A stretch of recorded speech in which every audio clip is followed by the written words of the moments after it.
Assalamualaikum warahmatullahi wabarakatuh. Perkenalkan, nama saya Maulina Ulfanur, SHIME. Saya dosen pada program studi Ekonomi Syariah di Sekolah Tinggi Agama Islam Aceh Tamiang. Dalam rangka untuk peningkatan kompetensi dosen pemula di lingkungan Kementerian Agama tahun 2026, saya akan menampilkan video bahan ajar untuk mata kuliah Bank dan Lembaga Keuangan Non-Bank. Selamat menyaksikan.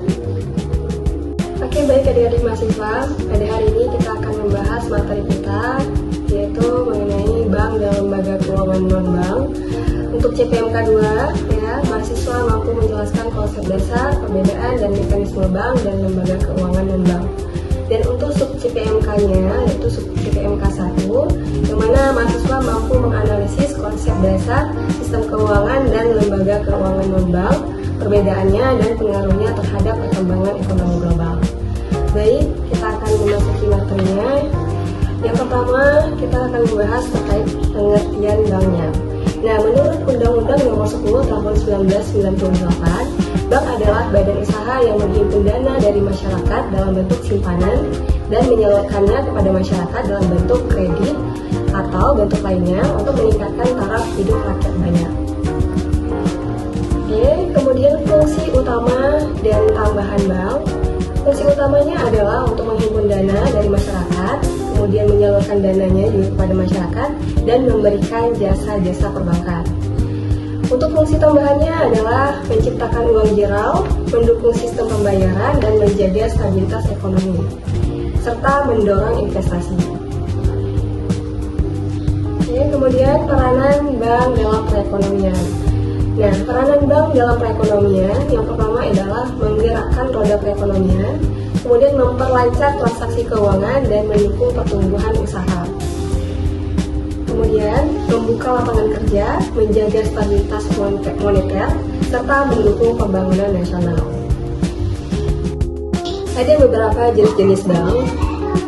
Ini dilihat berdasarkan kegiatan usaha. Ya, kemudian ada berdasarkan sistem operasional dan berdasarkan kepemilikan. Nah, yang pertama untuk berdasarkan kegiatan usaha itu terbagi dua. Yang pertama bank umum, ya, contohnya itu seperti Bank BRI, Bank BNI, kemudian Bank Mandiri dan lain sebagainya.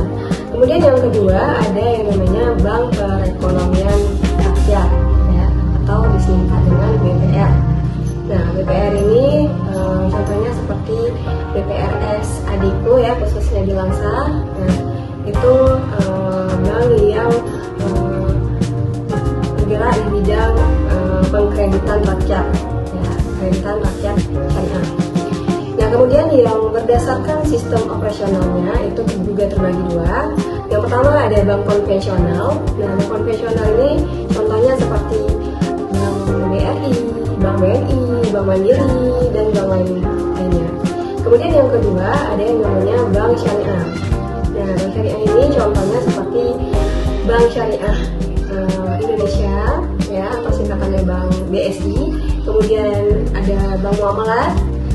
Kemudian juga ada Bank Syariah Nasional. Ada Bank Mandiri Syariah dan lain sebagainya. Kemudian yang selanjutnya berdasarkan kepemilikan, ya. Yang pertama adalah bank pemerintah. Nah, kemudian bank swasta nasional, kemudian ada bank asing dan bank campuran. Nah,